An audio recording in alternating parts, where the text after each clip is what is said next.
Welcome back. ഇന്ന് നമ്മുടെ യാത്ര ഇടുക്കി ജില്ലയിലെ മാങ്കുളത്തേക്കാണ് കേട്ടോ. അവിടെ നമുക്ക് എന്തൊക്കെയാണ് അട്രാക്ഷൻസ് ഉള്ളത് എന്ന് നോക്കാം. ഞാനൊരു ജീപ്പൊക്കെ സഫാരിക്കായിട്ട് ബുക്ക് ചെയ്തിട്ടുണ്ട്. അപ്പോൾ ഇന്ന് നമ്മുടെ കാഴ്ചകളെല്ലാം ഈ മാങ്കുളത്തുള്ള കാഴ്ചകളാണ്. വെറും കാഴ്ചയല്ല കേട്ടോ, സാഹസികതയുടെയും പ്രകൃതി ഭംഗിയുടെയും സമ്മിശ്രമായ ഒരു കാഴ്ച. ഞാനിപ്പോൾ ഉള്ളത് നമ്മുടെ മാങ്കുളത്താണ്. മാങ്കുളത്ത് ഇവിടെ ടൈഗർ കേവ് എന്ന് പറഞ്ഞിട്ടുള്ളൊരു സ്ഥലമുണ്ട്.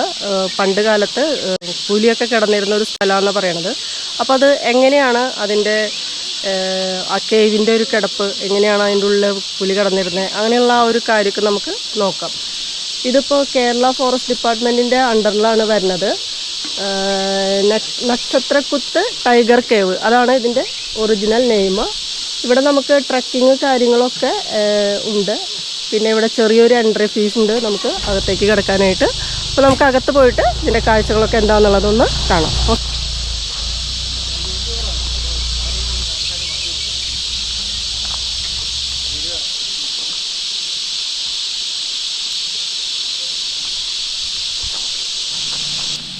നമുക്ക് പിന്നെ ഇൻട്രസ്റ്റഡ് ആയിട്ടുള്ള ഒരു കാര്യം പറയാനുള്ളത്, ഇവിടെ നമ്മൾ മുൻകൂട്ടി ബുക്ക് ചെയ്യുകയാണെന്നുണ്ടെങ്കിൽ ട്രക്കിംഗ് ഫെസിലിറ്റിയൊക്കെ നമുക്ക് അവൈലബിൾ ആണ്. രാവിലെ 9 തൊട്ട് 5 മണി വരെയാണ് ഇവിടുത്തെ ടൈം. പെർ പേഴ്സൺ 600 റുപ്പീസാണ് വരുന്നത്. നമുക്കൊരു 2.5 മണിക്കൂർ നമുക്ക് കാടിൻ്റെ ഉൾഭാഗത്തേക്ക് സേഫായിട്ട് ഇവിടുത്തെ ആൾക്കാരൊക്കെ ഉണ്ടാവും കൂടെ. അങ്ങനെ നമുക്ക് പോയിട്ട് ട്രക്ക് ചെയ്യാൻ താല്പര്യമുള്ള ആൾക്കാർക്ക് ട്രക്ക് ചെയ്ത് വരാം. ആണ് നമ്മുടെ ടിക്കറ്റ് കൗണ്ടർ വരുന്നത്. നല്ല ഭംഗിയായിട്ട് ഇത് നിർമ്മിച്ചിട്ടുണ്ട്. പനയുടെ ഓല, അതുപോലെ തന്നെ മുളയാന്ന് തോന്നുന്നു, മുള കൊണ്ടാണ് ഇങ്ങനെ ചുമര് പോലെയൊക്കെ മെയിൻറ്റെയിൻ ചെയ്തിരിക്കുന്നത്. നല്ല രസമായിട്ടുണ്ട് അല്ലേ. അപ്പോൾ ഇവിടുത്തെ ഒരു സ്റ്റാഫ് നമ്മുടെ കൂടെയുണ്ട്. ഈ ടൈഗർ കേവ് കാണാനായിട്ട് അങ്ങോട്ടേക്കുള്ള വഴിയാണ്. പാലത്തിലൊരു ഇതൊരു തൂക്കുപാലാണ്. ഇതിൽ entry on the bridge is restricted to maximum 5 person at a time. 5 പേർക്ക് ഒരു സമയം കയറാൻ പറ്റുള്ളൂ. ഗൈഡുകളുടെ നിർദ്ദേശം അനുസരിച്ചിട്ട് വേണം നമ്മളിതിൽ കടന്നു പോകാനായിട്ട്. അപ്പോൾ നമുക്കിതിൽ എൻട്രി ചെയ്യാം. ഇത് ഹാങ്ങിങ് ബ്രിഡ്ജ് ആണ്.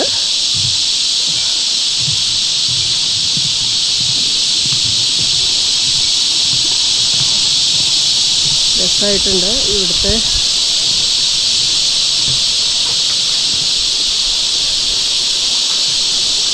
പാറക്കെട്ടുകളൊക്കെ കണ്ടു, നല്ല മിനുസായിട്ട് കാലാകാലങ്ങളായിട്ട് ഇങ്ങനെ വെള്ളമൊക്കെ ഒഴുകി നല്ല സ്മൂത്തായിട്ടുള്ള പാറക്കെട്ടുകളാണ് 2 സൈഡിലുമായിട്ട് നമുക്ക് കാണാനുള്ളത്. സൂപ്പറാണല്ലേ വ്യൂ, ഒന്നും പറയാനില്ല. നമ്മൾ ഈ പ്രകൃതിനെയൊക്കെ സ്നേഹിക്കുന്നവർക്കൊക്കെ പറ്റിയൊരു സ്ഥലമാണ്. പിന്നെ നേച്ചർ ഫോട്ടോഗ്രാഫി ഒക്കെ ഇഷ്ടപ്പെടുന്ന ആൾക്കാരെ സംബന്ധിച്ച് വളരെ മനോഹരമായിട്ടുള്ളൊരു സ്ഥലമാണിത് കേട്ടോ. അപ്പോൾ എല്ലാവരും ശ്രദ്ധയ്ക്ക്, ഞാൻ വളരെ റിസ്കി ആയൊരു മേഖലയിൽ കൂടെയാണ് കടന്നു പോകുന്നത്. കംപ്ലീറ്റ് മുളങ്കാടാണ്. ഇവിടെ എപ്പോഴും ആനകളൊക്കെ ഇങ്ങനെ വരുന്ന ഒരു ഏരിയയാണ്. അപ്പോൾ കുറച്ച് പേടി ചെറുതായിട്ടുണ്ട് എന്നുണ്ടെങ്കിലും ഇതൊക്കെ കാണാനുള്ള ഒരു ആവേശത്തിൻ്റെ പുറമേ ഉള്ളൊരു യാത്രയാണ്. അപ്പോൾ എല്ലാവരും കാഴ്ചകളൊക്കെ കണ്ടോളൂ കേട്ടോ. അടിപൊളിയാണ് ഈ മുളങ്കാടുകളുടെ ഉള്ളിൽ കൂടെയുള്ള ഈ യാത്ര.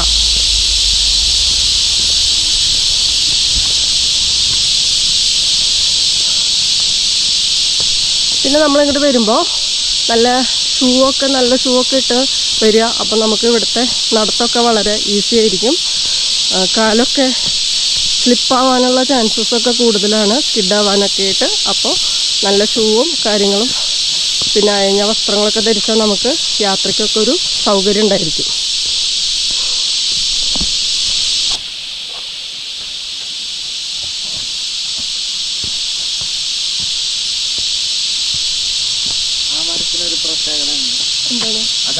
കൈയില്ലേ, കൈ ഇങ്ങനെ കല്ല് പിടിച്ചിരിക്കുന്ന പോലെ ഉണ്ട്. 5 അതല്ലേ. ഈ മരം കണ്ടു, ഇത് ഒരു കയ്യിൽ ഇങ്ങനെ മരം പിടിച്ചിരിക്കുന്ന പോലെയാണ് ആ മരം. ആ കല്ലിൽ ഉറച്ചു നിൽക്കുന്നുണ്ട്. അതുപോലെ തന്നെ കല്ല് മരത്തിന് ചാരി നിൽക്കുന്നുണ്ട്. 2 പേരും അങ്ങോട്ടും ഇങ്ങോട്ടും സപ്പോർട്ടായിട്ടുള്ള പോലെയാണ് നിൽക്കുന്നത്. ഇത് എന്ത് മരമാണ് സാറേ? ഇത് പയ്യാങ്ങ. പയ്യാങ്ങ. കാട്ടിൽ പൊതുവായി കാണുന്നതാണല്ലേ? ഓക്കെ. ശബ്ദം ശ്രദ്ധിച്ചു എല്ലാവരും? നിറച്ച് ചീവീടുകളുണ്ടെന്ന് തോന്നുന്നു കേട്ടോ ഇവിടെ. സൈലന്റ് വാലി മുമ്പ് പോയിണ്ടായിരുന്നു. അവിടെ സൈലന്റ് വനത്തിൽ ചീവീടുകളില്ല എന്നുള്ളതായിരുന്നു അവിടുത്തെ പ്രത്യേകത. പക്ഷെ എന്നാൽ ഈ കാട് പ്രദേശത്ത് നമ്മൾ മാങ്കുളം ഭാഗത്തെ സ്ഥലത്ത് വന്നപ്പോൾ നല്ല ചീവീടിൻ്റെ ശബ്ദമാണ് ഇവിടെ കേൾക്കണേ. കണ്ടോ? കേൾക്കുന്നില്ലേ? നല്ല ക്ലിയർ ആയിട്ട്.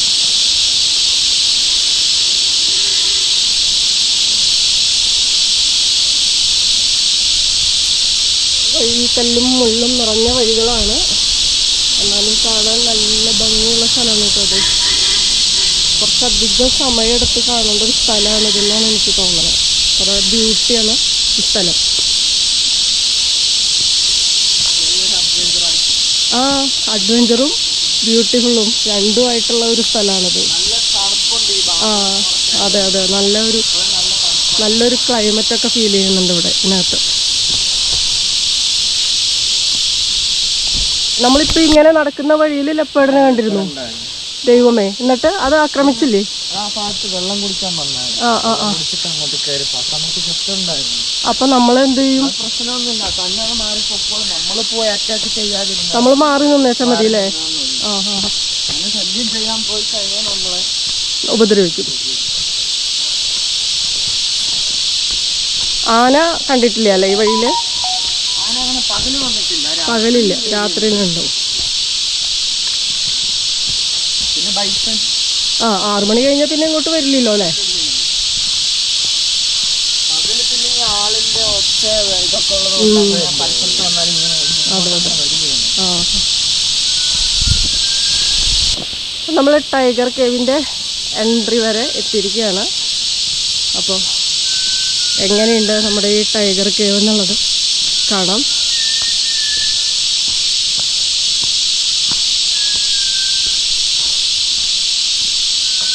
ഇത് കേവിന്റെ എൻട്രിയാണ്, ടൈഗർ കേവിന്റെ എൻട്രിയാണ്. നമ്മളിനി ഇതിന്റെ ഉള്ളിൽ കൂടി പോയിട്ട് അപ്പുറ സൈഡിൽ ചെന്നാൽ വേറെ കേവുണ്ട്. അത് ശരി. അതിൻ്റെ അകത്ത് കയറി ഫോട്ടോ പ്ലേസ് ഒക്കെ ഉണ്ട്. ഇതിപ്പോൾ നമ്മുടെ ടൈഗർ കേവിന്റെ എൻട്രി. നാഷണാലിറ്റി അതുപോലെ തന്നെ സെറ്റ് ചെയ്തിട്ടുണ്ട്. ഒന്നും മാറ്റിയിട്ടില്ല അല്ലേ? പഴമ അതേപോലെ തന്നെ നിലനിർത്തിയിട്ടുണ്ട്. ഇതുപോലത്തെ സ്ഥലത്താണ് ടൈഗറൊക്കെ താമസിക്കുന്നതെന്ന് അറിയിച്ചു കൊടുക്കാനുള്ള ഒരു ഇതായിട്ടാണ് ഫോറസ്റ്റ് ദ്വീപിലും മാങ്കുളം ഡിവിഷൻ ഫോറസ്റ്റ് ഡിവിഷനിൽ ഫസ്റ്റ് പ്ലേസ് ആക്കി എടുത്തത്. ശരിക്കും ഇതിനകത്ത് ടൈഗർ ഉണ്ടാവും രാത്രിയിൽ? അതിന്റെ എന്തെങ്കിലും അവശിഷ്ടങ്ങൾ ഉണ്ടോ അവിടെ?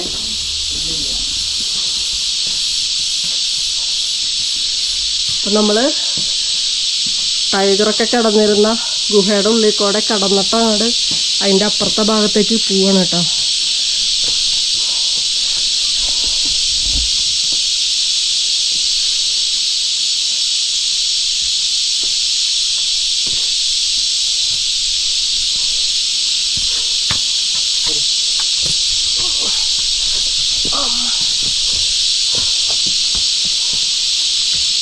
സൂക്ഷിച്ചിട്ടോ.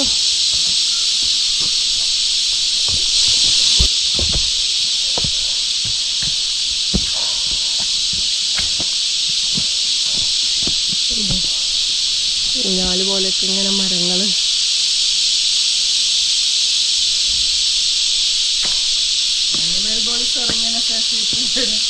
മഞ്ഞുമൽ ബോയ്സ് അത് ഗുണ കേവ് അല്ലേ?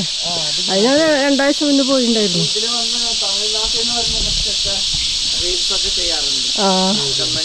റീൽസ് അല്ലേ ഇവിടെയോ? ഇവിടെ റീൽസ് ചെയ്യുന്നതിൽ എന്താ അർത്ഥം? കൺമണി അവിടെയല്ലേ കളിക്കണ്ടേ?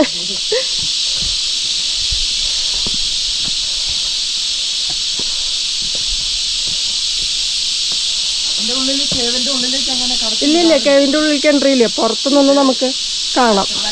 ഗവൺമെന്റ് ഒരു മാറ്റങ്ങളും ഇതൊന്നും വരുത്തിയിട്ടില്ലെങ്കിലും നമ്മുടെ സഞ്ചാരികൾ വന്നിട്ട് ചെറുതായിട്ടൊക്കെ ഈ പറയുന്നൊക്കെ കുത്തിക്കോറി ഇട്ടിട്ടുണ്ട്. എന്തൊക്കെയോ അറിയാലോ, ഞാൻ പറയണ്ടല്ലോ എന്തായിരിക്കുന്നു.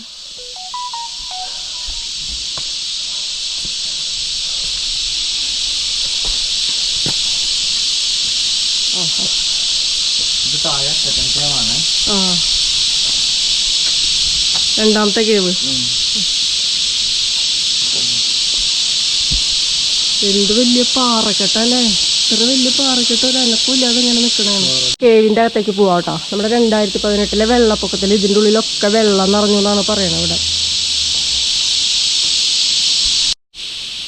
നമ്മളതിൻ്റെ മുകളിൽ നിന്ന് നടന്നു വന്ന വഴിയാണ് കേട്ടോ. ഇവിടെ ഇറങ്ങാനൊക്കെ കുറച്ച് ചെറിയൊരു റിസ്ക്കാണ്, എന്നാലും അതൊക്കെ ഒരു രസമായിട്ട് എടുക്കുന്ന ആൾക്കാർക്ക് അടിപൊളിയാണ് കേട്ടോ. ഇത് മെയിനായിട്ട് ഒരു എക്സ്പീരിയൻസ് ആണ്. അതെ,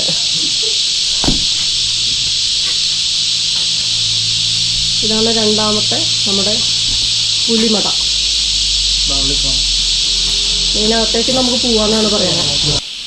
രണ്ടാമത്തെ ഗുഹയുടെ ഉള്ളിലേക്ക് പോവാണ്. ചെറുതായിട്ട് ഇരുട്ടുണ്ട്. എൻ്റെ ഉള്ളിൽ എയർ കണ്ടീഷൻ പോലെ നല്ല തണുപ്പാണ്, എ സിയുടെ ആവശ്യമില്ല. വെറുതെ അല്ല പുലി ഇതിനകത്ത് വന്ന് കിടന്നിറങ്ങുമെന്ന് എനിക്ക് തോന്നുന്നത്. ഇത്രയും തണുപ്പും സുഖമായിട്ട് കിടക്കാൻ. അമ്മോ, കുനിഞ്ഞൊക്കെ പോകണം കേട്ടോ.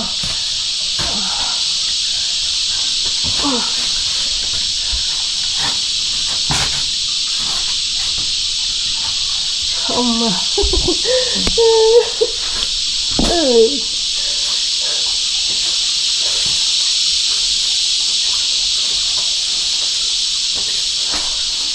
അത്യാവശ്യം നല്ല കഷ്ടപ്പാടാട്ടോ ഇതിൻ്റെ ഉള്ളിൽ കൂടെ ഇടയിൽ കൂടെ കടന്ന് ഇപ്പുറത്തേക്ക് കിടക്കാനായിട്ട്. അമ്മ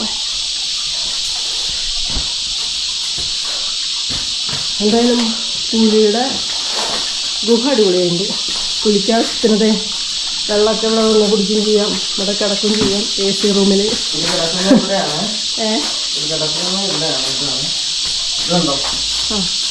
അതാണോ പുലി കിടക്കുന്ന സ്ഥലം? അതിൻ്റെ ഉള്ളിലേക്കുണ്ട് സ്പേസ് ഉണ്ട്, നമുക്ക് ഇവിടെ വരെ നിന്ന് കാണാൻ പറ്റുമോ? പുലി കിടക്കുന്ന ഗുഹയാണ് ഇത് കേട്ടോ. ഇവിടൊക്കെ മണ്ണൊക്കെ ഉണ്ടായിരുന്നു. ഇതാ വെള്ളപ്പൊക്കത്തിലേ വെള്ളം വന്ന് മൊത്തം ഇതായിട്ട് പോയതാണ്. പിന്നെ ഈ വരുന്ന ലൈറ്റിംഗ് ഇല്ലേ, വെളിച്ചം ഫോട്ടോ എടുക്കാൻ നമ്മൾ ഒറിജിനൽ സ്റ്റുഡിയോയിൽ എടുത്ത പോലെ ഉണ്ടാവും ഫോട്ടോ. നാച്ചുറൽ ലൈറ്റാണ്, ഫോണിൽ ഫ്ലാഷ് പോലും ഇത് വേണ്ട.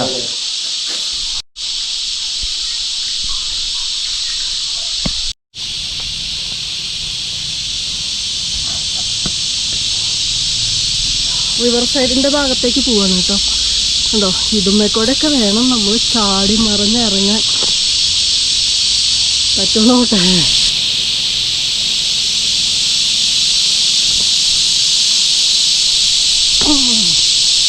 ഇങ്ങനെ ചാടി ചാടി വേണം നമ്മൾ അമ്മേ ഇതിലൂടെ ഇങ്ങനെ പോവാനായിട്ട്.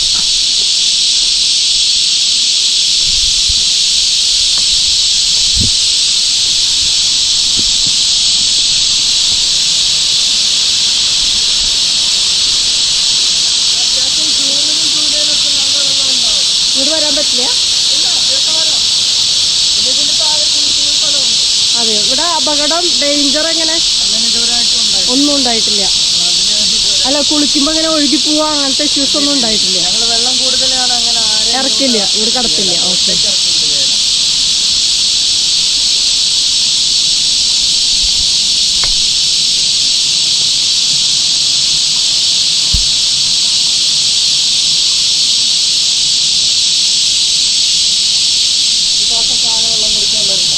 ആന വരും അല്ലേ? ഈ സ്ഥലം ശരിക്കും പ്രോപ്പർ എന്താ പേര് പറയുക ഇതിന്? Viripara. Mankulam Viripara tiger cave. Mankulam Viripara tiger cave, അതാണ് ഈ സ്ഥലത്തിൻ്റെ ശരിയായ പേര്. അടിപൊളിയല്ലേ ടൈഗർ കേവിൻ്റെ കാഴ്ചകൾ? എല്ലാവരും അപ്പോൾ ഒരു അവധി ദിവസം വന്നു കഴിഞ്ഞാൽ ഈ അഡ്വഞ്ചറും ഈ ബ്യൂട്ടിയും ഒക്കെ ഒന്ന് എക്സ്പ്ലോർ ചെയ്യുക. Okay, bye bye.